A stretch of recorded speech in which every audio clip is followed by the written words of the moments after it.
6 chasseurs japonais tournent en cercle au-dessus de la Seine. Un bombardier allié solitaire se traîne dans le ciel, ses ailes déchiquetées, un moteur en train de fumer. L'équipage attend le coup fatal à chaque instant, mais le pilote fait quelque chose qui brise toutes les règles du manuel. Il réduit les gaz, ralentissant l'avion jusqu'à une vitesse proche du décrochage.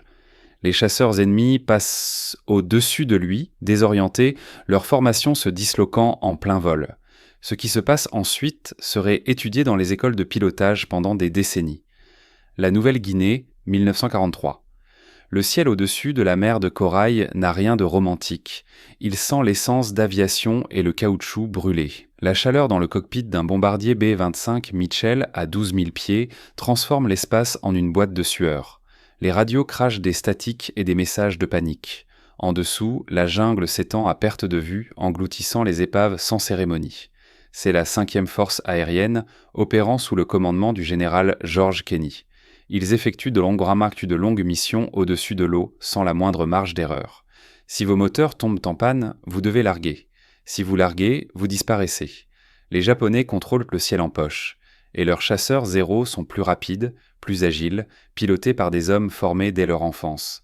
Les équipages de bombardiers américains perdent leurs appareils à un rythme tel que les officiers du renseignement n'arrivent pas à fermer l'œil la nuit. Les calculs sont simples et brutaux. Chaque mission coûte des machines et des hommes.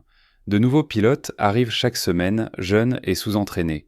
Certains ne survivent que 3 sorties, d'autres une seule. C'est dans ce contexte impitoyable qu'entre en scène un pilote nommé J. Zemer Jr. Il ne ressemble en rien à un guerrier. Grand, mince, avec des lunettes à monture en métal qui s'embuent dans l'humidité. Diplômé du MIT en génie civil, il parle en phrases mesurées, comme si chaque mot avait été vérifié 3 fois pour sa solidité structurelle. Ses camarades l'appellent J derrière son dos. Certains le surnomment le rat de bibliothèque. Zema lit obsessionnellement. Pendant que les autres jouent aux cartes ou écrivent des lettres, il s'assoit dans un coin de la caserne avec des manuels techniques, des rapports de mission et des doctrines de vol japonaises traduites. Il esquisse des diagrammes dans les marges. Il pose des questions qui irritent ses supérieurs. Des questions du genre « Pourquoi devons-nous toujours combattre selon leurs règles ? Et si on cessait d'essayer de les semer ?» Il ne correspond pas à l'image du pilote de chasse. Ces derniers sont censés être arrogants, instinctifs, agressifs. Zemer n'est aucun de ces traits. Il calcule, hésite, remet en question ses choix. Cela le rend dangereux aux yeux de ses supérieurs. Pas pour l'ennemi, mais pour lui-même. Il le réassigne sans cesse. Il passe d'une escadrille à l'autre comme une pièce de rechange qu'on n'arrive pas à utiliser. Il vole en tant que copilote, remplace ceux qui sont malades, accumulant des heures de vol sans jamais commander son propre équipage. C'est une forme silencieuse d'exil. La guerre est pleine d'hommes comme lui, suffisamment compétents pour être conservés, mais trop étranges pour être promus. Puis quelque chose change. Zemer commence à se porter volontaire pour des missions que personne d'autre n'ose accepter. Des vols de reconnaissance, de longues missions solo dans l'espace aérien ennemi avec des avions obsolètes et des équipages réduits. Cartographie aérienne, collecte de renseignements, des missions où l'on revient avec des données, où on ne revient pas du tout. Il réunit un équipage de misfits, des hommes qui, comme lui, ont été évincés, ignorés ou abandonnés. Un bombardier marqué par la malaria. Un navigateur qui a un jour fait un atterrissage d'urgence en mer et a nagé 5 km pour rejoindre la côte. Un mitrailleur qui a refusé un ordre direct et a été rétrogradé. Ils font confiance à Zemer parce qu'ils ne gaspillent pas leur vie dans des démonstrations de bravoure. Il démonte un vieux B-25, renforce les positions de tir et ajoute un canon supplémentaire à l'avant. Il effectue des calculs de carburant au plus précis, au litre près. Il briefe son équipage non pas avec des slogans, mais avec des chiffres. Si nous consommons du carburant à ce rythme, nous avons 17 minutes au-dessus de la cible. Si nous prenons des tirs ici, nous dévions par là. Si le moteur tombe en panne, on plane jusqu'à ce point. Ce n'est pas inspirant, c'est précis. Le 16 juin 1943, Zemer et son équipage reçoivent une mission que tout le monde considère comme une sentence de mort, voler vers le nord jusqu'à Bougainville, au cœur du territoire japonais. Photographier les aérodromes ennemis et les voies maritimes. Résistance attendue. Pas d'escorte de chasseurs, pas de renfort. L'opération est tellement risquée qu'elle est classée comme volontaire. Zemer l'accepte sans hésitation. Son équipage accepte de le suivre, non pas par courage, mais parce qu'ils ont confiance en ses calculs. Une évaluation l'avait qualifié de « hésitant sous stress de combat simulé ». Une autre avait souligné sa tendance à trop analyser les situations. On l'avait affecté aux missions de bombardement, puis réassigné, puis encore réassigné. Certains pilotes portaient leur réaffectation comme des cicatrices. Zemer, lui, traitait chaque changement de poste comme une occasion d'apprentissage. Il observait le fonctionnement des différentes escadrilles, notait ce qui marchait et ce qui coûtait des vies. Il tenait un carnet. Ses coéquipiers remarquaient quelque chose d'étrange. Zemer ne paniquait jamais. Même quand un moteur prenait feu au-dessus de la mer de Bismarck, même quand des éclats de flaques déchiraient la carlingue, comme un trou aussi grand qu'une assiette, il expliquait le problème à haute voix, d'une manière clinique, comme un chirurgien qui nomme les instruments, pression d'huile en chute, altitude perdue à 200 pieds par minute, compensation du trim. Cela déstabilisait certains hommes, mais rassurait d'autres. Il n'y avait aucune hystérie dans sa voix, juste des données. Zemer remarquait aussi des détails subtils. Comment les chasseurs japonais attaquaient toujours sous les mêmes angles. Comment le tir anti-aérien suivait des schémas prévisibles selon l'altitude et la vitesse. Comment les pilotes ennemis hésitaient quand un bombardier se comportait de manière imprévisible. Il commença à tester de petites variations. Voler légèrement plus lentement à l'approche, modifier les trajectoires d'attaque de 30 secondes, changer l'altitude de manière à perturber le rythme des tireurs. Rien de spectaculaire, rien qui enfreigne les ordres, juste des ajustements marginaux, et son équipage commençait à revenir. Les statistiques étaient subtiles, mais réelles. Les missions de Zemer avaient un taux de perte plus faible, moins de dégâts, des sorties plus propres. D'autres pilotes attribuaient cela à la chance. Zemer, lui, y voyait de la probabilité. Il ne se vantait pas. Il continuait à peaufiner ses méthodes. À la mi-1943, Zemer avait déjà effectué plus de 40 missions. Il était toujours capitaine, toujours ignoré, toujours le rat de bibliothèque. Mais son équipage lui restait loyal d'une manière qui transcendait le grade. Il savait qu'il ne les gâcherait pas dans des démonstrations de bravoure inutiles. Il calculait leur survie et l'exécutait. Cette loyauté allait être mise à l'épreuve le matin du 16 juin quand ils montaient à bord d'un B-25 endommagé et pointaient leur nez vers Bougainville, conscients que les chances n'étaient pas de leur côté, mais confiants que Zemer avait déjà fait les calculs. Le problème auquel la 5e force aérienne faisait face en 1943 n'était pas seulement tactique, il était mathématique. Les bombardiers américains étaient abattus plus vite qu'ils ne pouvaient être remplacés. Les chasseurs japonais, particulièrement le Mitsubishi A6M0, dominant les combats rapprochés. Le Zéro était plus léger, plus rapide dans les virages et piloté par des aviateurs ayant des années d'expérience en combat. La doctrine américaine reposait sur la vitesse et l'altitude. Voler haut, larguer les bombes, rentrer chez soi. Simple, sauf que cela ne fonctionnait pas. Les Zéros grimpaient plus vite que prévu. Ils coordonnaient leurs attaques avec une efficacité brutale. Ils exploitaient les angles morts. Les mitrailleurs américains n'arrivaient pas à les suivre. Les escortes de chasseurs étaient dispersées sur des milliers de kilomètres d'océan. Les équipages de bombardiers étaient seuls. Les officiers du renseignement étudiaient les rapports de mission et identifiaient un schéma sinistre. Lorsque les bombardiers rencontrèrent des chasseurs ennemis, leur survie dépendait de 2 facteurs, la chance et la puissance de feu. Les manœuvres n'aidaient pratiquement jamais. Les bombardiers étaient trop lourds, trop lents. Le combat aérien rapproché était du suicide. La doctrine devint alors de maintenir la vitesse, de rester en formation, de compter sur les canons défensifs d'adapter, de ne pas dévier. Mais les pertes continuaient. Les commandants essayèrent tout. Ils ajoutèrent plus d'armement, modifièrent les trajectoires de vol, planifièrent les missions à des moments différents. Rien n'améliorait l'équation fondamentale. Un Zéro pouvait manœuvrer un bombardier. Point. Certains pilotes essayèrent des tactiques d'évasion folles, plongeant, virant brutalement, spirale. La plupart s'écrasèrent ou se retrouvèrent en perte de vitesse. Quelques-uns survécurent et furent renvoyés au sol pour imprudence. Le message était clair, ne pas expérimenter, suivre la procédure, accepter les pertes. Zemer lut les rapports autrement. Il remarqua que les pires pertes se produisaient pendant la phase de chasse, après le bombardement, quand les équipages rentraient à la base. Les Zéros les poursuivaient et les découpaient à partir de l'arrière. Les bombardiers tentèrent de les semer. Ils ne pouvaient pas. Les chasseurs se plaçaient dans le point aveugle de l'arrière et tiraient jusqu'à ce qu'une explosion se produise. Chaque manuel disait la même chose. Accélérez, prenez de la distance, priez. Zémer y vit une faille. Si vous ne pouvez pas les semer et que vous ne pouvez pas les dépasser, que reste-t-il? Il commença à penser aux états d'énergie. Un zéro à grande vitesse a de la vitesse, de l'inertie. Il lui faut du temps pour ralentir, pour ajuster sa trajectoire. Si un bombardier ralentissait soudainement, le chasseur passerait au-dessus. Pas de beaucoup, peut-être 2 ou 3 secondes, mais en combat, 2 secondes, c'est une éternité. Il esquissa l'idée: si vous réduisez les gaz au moment précis où un zéro s'engage dans une attaque, le chasseur le dépasserait. Le pilote du zéro devrait alors redresser, perdre de la vitesse, se repositionner. Pendant cette fenêtre, vos mitrailleurs auraient une vue dégagée pour tirer. C'était de la physique pure. C'était aussi de la folie. Ralentir en combat violait tous les instincts. Les pilotes sont formés à associer la vitesse à la survie. Réduire les gaz sous attaque, c'était se rendre, et cela exigeait un timing parfait.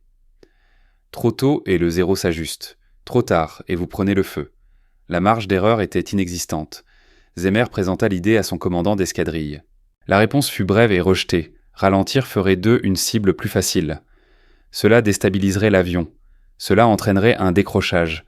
L'idée fut classée sous « absurde et dangereux ». Zémer ne se disputa pas. Il se contenta de ne plus en parler.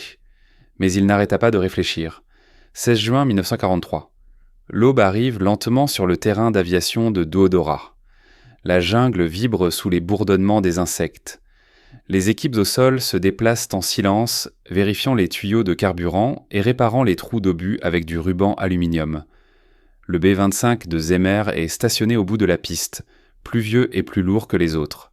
Il a déjà été mis hors service à 2 reprises. Il ne devrait même pas encore voler. Le briefing de la mission est succinct. Voler vers le nord, jusqu'à Biwa, une petite île près de Bougainville.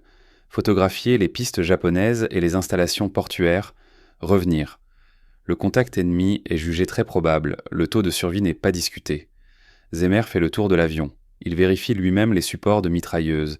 Il passe en revue les calculs de carburant avec son navigateur. Il briefe son équipage d'une voix monotone, comme d'habitude, 17 minutes au-dessus de la cible. Si nous prenons des tirs, nous dévions vers l'est, vers l'eau libre. Si nous perdons un moteur, nous planons jusqu'à cette coordonnée. Personne ne demande ce qui se passe si l'on perd 2 moteurs. Ils décollent à 400 heures d'Oro, le ciel encore sombre. Zémer vole bas pour éviter les radars. En dessous, l'océan est noir, sans forme. Silence radio. Pas d'escorte de chasseurs, juste le bourdonnement des moteurs et l'odeur faible de fluide hydraulique. À 0600 heures, ils atteignent la zone cible. Le soleil se lève sur Bua. Zémer grimpe jusqu'à l'altitude de photographie. Le bombardier commence à prendre des clichés. Les installations japonaises s'étendent en dessous, comme un plan. Des pistes d'atterrissage, des dépôts de carburant, des navires de transport, puis le premier zéro apparaît. Il monte rapidement, sous un angle, les ailes scintillant sous le soleil du matin. Un autre apparaît, puis 4 autres. 6 au total. Un groupe complet de chasseurs. La radio grésille. Le mitrailleur arrière signale un contact. Zémer répond d'un signe, sans changer de cap. La course photo n'est pas encore terminée. Il reste 45 secondes. Les zéros tournent autour, sondant. Ils n'attaquent pas immédiatement. Ils sont coordonnés, disciplinés. Ils attendent que le bombardier brise sa formation, qu'il panique, qu'il tente de fuir. C'est là qu'ils frapperont. Zémer termine la course photo, prend un virage vers l'est, pleine puissance. Procédure standard. Les zéros se rapprochent. Le premier tir de canon déchire la section arrière. Les alarmes hurlent, la pression hydraulique chute. Le mitrailleur arrière riposte, mais le zéro est déjà passé, se réorientant pour une nouvelle attaque. Zémer observe la formation. Il compte les espacements. Il mesure les angles d'attaque. Il note leur vitesse. Ils préparent une attaque en roulis, l'un après l'autre, et un mouvement répétitif, donc prévisible. Le deuxième zéro plonge par-dessus. Zémer maintient son cap, attend. Le chasseur se rapproche à 400 yards, puis à 300, 250. Puis Zémer fait ce que personne n'attend. Il réduit les gaz, l'avion se cabre, le zéro passe en criant, dépassant de quelques mètres. Le mitrailleur supérieur suit le zéro, tirant une rafale continue. Les balles tracées traversent le fuselage du zéro. De la fumée s'échappe de son moteur. Il spirale, enflammé, jusqu'à la mer. Les autres zéros hésitent, confus. Les bombardiers ne ralentissent jamais. Il fuit, mais celui-ci vient juste de s'arrêter. Zemer recommence. Un 0 engage une attaque sur le dos. Zemer réduit encore les gaz, abaisse de 10 degrés les volets. Le chasseur dépasse. Le mitrailleur arrière ouvre le feu, touche le 0 qui s'éloigne tirant de la fumée. Maintenant, l'ennemi est incertain. Leurs attaques deviennent erratiques. Ils essaient d'autres angles. Zemer varie sa réponse. Parfois il ralentit, parfois il descend en altitude, parfois il accélère au dernier moment, perturbant leur timing. Ce n'est pas du combat aérien classique, c'est de la disruption. Les zéros brûlent leur carburant. Ils se repositionnent. Ils passent à côté de l'avion, prennent des tirs de positions inattendues. Un à un, ils se retirent. Quand Zemer revient dans l'espace aérien allié, 4 zéros ont été repoussés. 2 sont confirmés comme endommagés. Le bombardier est percé de centaines de balles. L'hydraulique est hors service. Un moteur a des ratés, mais l'équipage est vivant. Zemer pose l'avion sur un moteur, sans frein. L'appareil glisse hors de la piste, s'enlise dans la boue. Le silence. Puis la trappe s'ouvre. L'équipage descend, tremblant. Les équipes au sol restent là, muettes. L'avion semble avoir traversé une scierie. Plus de 500 impacts de balles. La section arrière est en morceaux. La verrière du cockpit est fissurée. Le sol est couvert de sang. Zemer est blessé. Le bombardier aussi. Le navigateur aussi. Ils ont refusé d'abandonner. Ils ont mené la mission à bien. Ils ont ramené les photos et survécu à quelque chose qui aurait dû les tuer. Les photographies de Blarai et de BUA sont développées en quelques heures. Les officiers du renseignement les étalent sur une table, les observant attentivement. Les images sont nettes, précises. Elles montrent les plans des aérodromes, des stocks de carburant, des concentrations de troupes, des informations cruciales obtenues au prix de vies humaines. Mais le véritable débriefing a lieu dans une tente médicale. Zemer est allongé sur un lit de camp, bandé, pâle. Un médecin militaire vérifie ses blessures. 2 éclats de balles sont extraits de ses jambes, des éclats de shrapnel dans son épaule. Il a de la chance d'être conscient. Un colonel entre. Il veut savoir ce qui s'est passé, comment un seul bombardier a pu repousser 6 zéros et rentrer chez lui. Zemer explique calmement, méthodiquement. Il décrit les réductions de gaz, le timing, la perturbation de l'énergie de l'ennemi. Le colonel l'écoute. Il ne l'interrompt pas. Lorsque Zemer finit, un silence s'installe dans la tente. Puis le colonel demande « Aviez-vous prévu cela ?» Zemer hoche la tête. Cela fait des mois qu'il y pense. Le colonel part sans dire s'il sera traduit en cour martiale ou récompensé. La ligne entre innovation et insubordination est ténue. 3 jours plus tard, la réponse arrive. Zemer reçoit la médaille d'honneur. Son bombardier aussi. Le reste de l'équipage reçoit la croix du service distingué. Les citations sont sèches et factuelles. Les citations mentionnent le courage sous le feu. Mais elles ne font pas allusion à la réduction des gaz, du moins pas officiellement. Mais les pilotes parlent. Le bouche à oreille se propage dans les escadrilles. La manœuvre de Zemer est analysée, débattue, testée. Certains la rejettent comme un coup de chance, d'autres en voient de la logique. Quelques-uns tentent l'expérience en combat. Ça fonctionne. Pas à chaque fois. Le timing est essentiel, mais lorsqu'elle est exécutée correctement, la réduction des gaz crée une fenêtre, un écart, une chance. Les instructeurs de vol commencent à l'intégrer dans les formations avancées, non pas comme une doctrine, mais comme une option, un outil. Quelque chose à envisager lorsque la vitesse seule ne suffit pas. Zemer ne vole plus en mission de combat. Ses blessures sont trop graves. Il est réaffecté aux États-Unis. Il passe le reste de la guerre à former des pilotes, leur enseignant à penser, pas seulement à réagir, à percevoir la physique dans le chaos. Il ne se vante jamais. Il ne prétend jamais avoir changé quoi que ce soit. Mais les hommes qu'il forme portent sa leçon avec eux.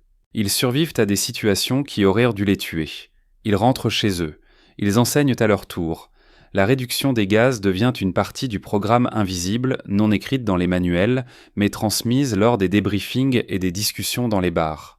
Un petit stratagème dans une guerre pleine de forces brutes. À la fin de 1943, les pertes de bombardiers dans le Pacifique commencent à diminuer. Pas de manière spectaculaire, pas partout, mais la tendance est mesurable. Les analystes du renseignement l'attribuent à une meilleure couverture des chasseurs, des avions améliorés, des équipages plus expérimentés. Une part du mérite revient aussi aux tactiques, dont cet étrange ajustement dans la manière dont les pilotes affrontent les attaques rapprochées des chasseurs. Ce n'est jamais appelé la manœuvre Zemer. C'est simplement connu, compris, appliqué. Les pilotes japonais capturés après la guerre mentionnent la confusion pendant certains engagements. Des bombardiers américains qui se comportaient de façon imprévisible, des cibles qui ralentissaient ou changeaient soudainement de vitesse à des moments critiques. Cela perturbait le rythme des attaques. Cela créait de l'incertitude. En combat aérien, l'incertitude tue l'agression. La mission de Zemer à Buwa ne rapporte pas seulement des photographies. Elle modifie la pensée, pas la politique ni la doctrine, mais quelque chose de plus subtil. Elle plante une graine. L'idée que la survie ne dépend pas uniquement du pouvoir de feu ou de la vitesse. Elle repose sur le timing, la perturbation, le calcul. D'autres pilotes commencent à expérimenter. De petites variations, des ajustements des gaz, des changements d'altitude, des patterns d'évasion qui brisent les attentes de l'ennemi. Tout ne fonctionne pas. Certains échecs sont désastreux, mais assez réussistes pour prouver le principe. Il ne faut pas être plus rapide, il faut être plus difficile à prédire. La 5e force aérienne enregistre plus de 10 000 sorties de combat en 1943. Le taux de survie augmente de 4% par rapport à l'année précédente. 4% semble peu. Pourtant, cela représente des centaines de vies, des milliers d'heures. Des équipages entiers qui rentrent chez eux. L'équipage de Zemer, les Misfits et les laissés pour compte devient légendaire à sa manière discrète. Il ne donne pas d'interview, il ne rédige pas de mémoire, mais d'autres équipages connaissent leur nom, savent carrément ce qu'ils ont fait. L'avion qu'ils ont piloté, le numéro de queue 41, le 301 Fimame, est mis à la ferraille après la guerre, trop endommagé, trop vieux. Personne ne pense à le préserver. Il est fondu et transformé en autre chose. Mais la leçon survit. J. Zemer reprend une vie civile en 1945. Il s'installe en Nouvelle-Angleterre. Il travaille comme ingénieur, conçoit des ponts et des systèmes d'approvisionnement en eau. Il se marie. Il élève des enfants. Il ne parle pas de la guerre, sauf lorsqu'on l'y interroge, et même dans ce cas, ses réponses sont brèves. Il participe à quelques réunions de vétérans. Il serre des mains. Il sourit discrètement quand ses anciens camarades de l'équipage racontent l'histoire de Buwa. Il ne les corrige jamais, n'ajoute jamais de détails. Il laisse le mythe grandir tout seul. Il meurt en 2007 à l'âge de 88 ans. Son obituaire mentionne la médaille d'honneur. Il mentionne le MIT. Il ne mentionne pas la réduction des gaz. La plupart des gens qui le lisent ne savent pas ce qu'il a vraiment apporté. Mais dans les écoles de pilotage des décennies plus tard, les instructeurs enseignent toujours la gestion de l'énergie. Ils parlent toujours de l'imprévisibilité comme outil défensif. Ils insistent toujours sur l'importance du timing plutôt que sur la simple vitesse brute. Le langage a changé. Le principe, lui, demeure. L'intuition de Zemer n'était pas de démontrer que les bombardiers pouvaient dogfighter. C'était de montrer qu'ils pouvaient perturber, qu'un moment de ralentissement calculé pouvait être plus précieux qu'une vitesse aveugle, que parfois, survivre nécessite de faire l'opposé de ce qui semble sûr. Il a prouvé que l'intellect est une arme, que la curiosité peut déjouer l'instinct, qu'un rat de bibliothèque avec un rapporteur peut surpasser une escadrille d'as. La guerre a produit d'innombrables héros. La plupart ont gagné leur gloire par la puissance de feu ou le sacrifice. Zemer l'a gagné par la physique, la patience, la croyance obstinée que les mathématiques pouvaient sauver des vies. Il n'a jamais cherché la gloire. Il a cherché des réponses. Et dans ce processus, il a donné à son équipage et à des centaines d'autres une chance de revenir chez eux. Son avion est parti, son nom s'estompe. Mais l'idée perdure. L'idée qu'en guerre, comme dans la vie, le meilleur coup n'est pas toujours le plus rapide. Parfois, c'est celui qu'on n'attend pas.